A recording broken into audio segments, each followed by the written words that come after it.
JRPGs have heart. They give me a feeling that no other genre can replicate.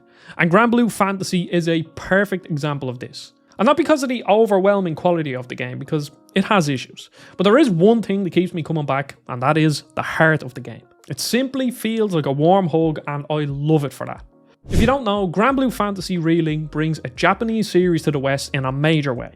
Before this, our only exposure to the series was through the Ark System Works fighting games. And the second I saw the trailer for Relink, I was in. It's an action JRPG that feels cliche in all the right ways. First, there's a massive cast of characters that are all very typical to JRPGs. You have the young stoic captain, the wisecracking engineer, the charmingly annoying sidekick, and of course the character that is always hungry. And while the writing feels very cliche, one thing that I really enjoy about this game is that it knows what it is and it sticks to it. Each conversation is filled with exposition heavy dialogue, and each character has their own line that they always bring up, like the sidekick that calls one character dude all the time, and the other character just can't understand why he calls him dude and he just thinks he doesn't know his name. Like once you defeat one of the bosses, he throws his spear off your airship, jumps off the airship, and then rides the spear away into the distance. And you just can't make this stuff up.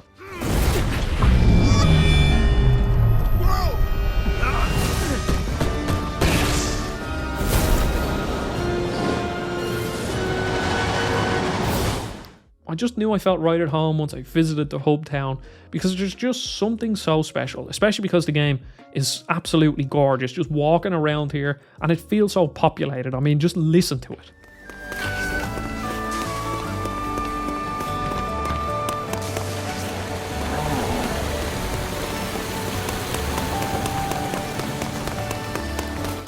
I understand there's a lot of nostalgia behind what I'm saying here, and I don't have any history with the Granblue series. But this game feels like what my child brain would have thought Final Fantasy IV or VI felt like. When you mix fantasy with airships, there's just something simply cool about that, and I think till the day I die, I will always find that cool. It takes me back to the days of watching my brother and dad play through PS1 and PS2 JRPGs, and I think sometimes we lose sight of the love of games. Just boil Granblue Fantasy down to its basics, and it's everything that I loved about Japanese games from the early 2000s brought to a modern era. It might not be the best game, it definitely has flaws, but it's scratching an itch for me. And the structure behind the game is so playable. I know that's a weird way to word things, but it never lets up, going from cutscene to action, back to cutscene, into more action. It's a mission-based game, and if you've ever played Crisis Core, then you have a nice touchstone there. As you progress through the story, you'll do the main missions, which will have you visiting a new location, fighting some new enemies, and usually a big boss fight at the end. And aside from them being entertaining and cheesy, the boss fights are a great blend of flash and fun. Some of the attack animations were crazy. Hold up! Did the demon pony just transform? It is a primal beast, after all. Were you expecting something different? You can tell primal beasts were weapons created by Astros. The powers are capable of untold destruction.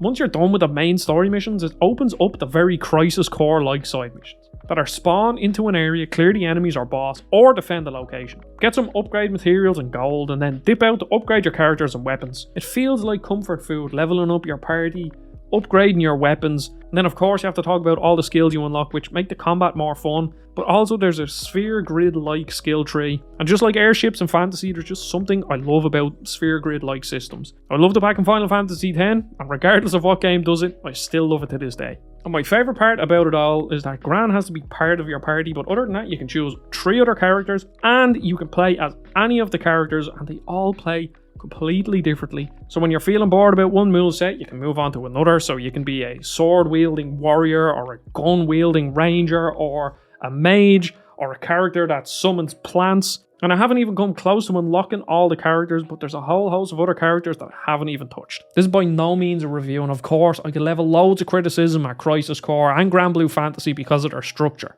But the whole point of this video is just talking about the heart behind Granblue Fantasy. And before I go, I want to leave you with one question. It doesn't necessarily have to be a JRPG, but what game is that game that just filled your heart with joy? Because mine, without a shadow of a doubt, is Ni no Kuni, The Wrath of the White Witch.